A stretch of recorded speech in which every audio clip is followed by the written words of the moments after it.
عقل کا بہترین دوست ادب ہے۔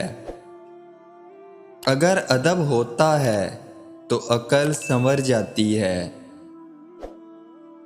ایک بات پر ایمان رکھیں، جو انسان ہمارے حق میں بہتر نہ ہو، اللہ اس انسان کو ہم سے دور کر دیتا ہے۔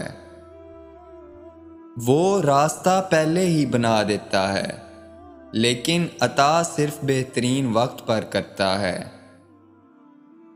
جو بہت اچھا لگے اسے بہت کم ملا کرو، جو انتہا سے زیادہ اچھا لگے اسے صرف دیکھا کرو،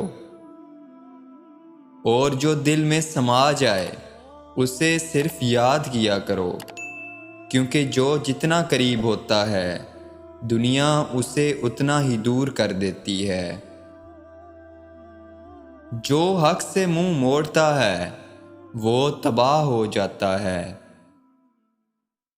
جب تم نماز نہیں پڑھتے تو یہ مت سوچو کہ وقت نہیں ملا، بلکہ یہ سوچو کہ تم سے ایسی کون سی خطا ہوئی کہ اللہ نے تمہیں اپنے سامنے کھڑا بھی پسند نہیں کیا۔ جس شخص کا علم اس کی عقل سے زیادہ ہو جاتا ہے وہ اس کے لیے وبال بن جاتا ہے۔